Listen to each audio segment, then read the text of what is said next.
is Alisha. I work in the genealogy department at the West Waco Library. Thank you for joining us for another Keepsake craft. Today we are going to do heirloom recipes on a tea towel. It's another image transfer, kind of in the vein of some of the other crafts that we've done before. Supply list. Things you'll need for this craft. You will need a cotton tea towel. I just bought these. They're blank, no embellishments, off the internet. You can get a pack of them for a fairly affordable price. We are using a gel medium. This one is Liquitex. There's other brands that will work just as well. This is just the one that we happen to have. You'll need a brush to apply it with. You will need the image you want to apply. Like any of the other crafts we've done, you always want to use a photocopy of your original. You don't want to damage your originals. Today we're doing a recipe, so I have photocopied a recipe card. If you'll notice, all of the text is backwards. So when you do that, make sure that your text is backwards, because when you transfer it, you're going to put it face down, which will get your text facing the right direction. You can also do family photos. I'll have an example to show you later. And I haven't tried this, but I understand that you can also use images from magazines that do not have glossy pages. So I just cut these out of a magazine that we had that I thought would look nice on a towel. But I thought that was a really neat idea, and I wanted to share it with you. Decide where you want to place your image. These towels come with a little ring on them to hang them. So, and my recipe for my example is pretty small. So I'm going to put mine in the corner with the little hanger at the top. You want to take your image. You are putting the product on the printed side of the image.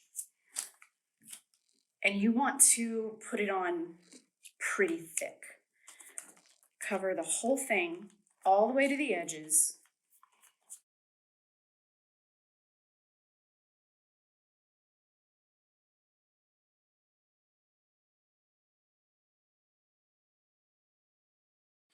Okay, image face down.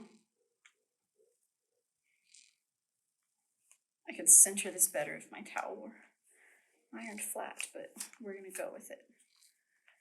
Okay.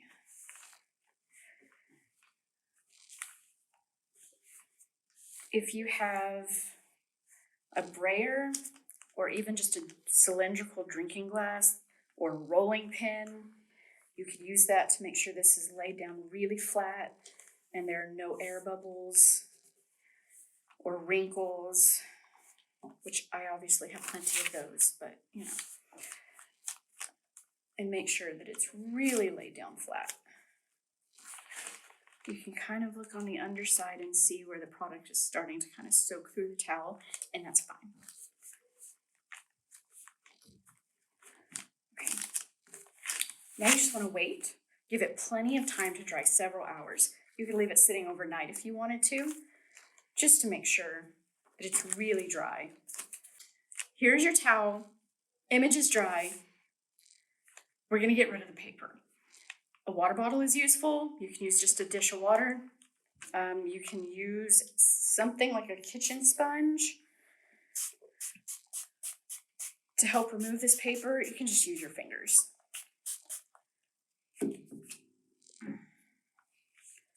Get enough water on there. You don't want to saturate it too much. You'll see in my final example that I've got some spots where the transfer also rubbed away and not just the paper above it. I think part of that is I didn't get my gel medium thick enough in places, but I also think that maybe part of it is that I wet it too heavily when I was rubbing the paper away.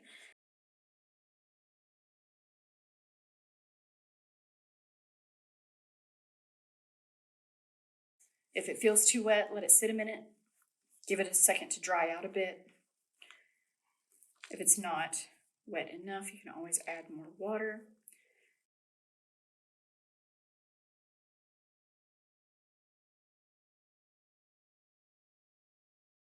You can see in places that some of the paper hasn't rubbed away completely, some of the top layer of paper.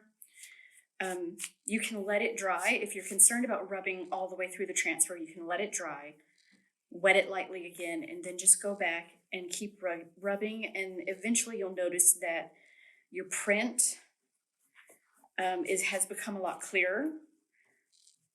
Like maybe the handwriting on that family heirloom recipe card just seems much clearer and much more legible. When you are satisfied with how much of that top layer of paper you have wiped away, it can take as long as you need. Let it dry, and then you can go back with your medium and put a layer on top of it to seal it. This will be a part of the towel that's not really going to absorb anything.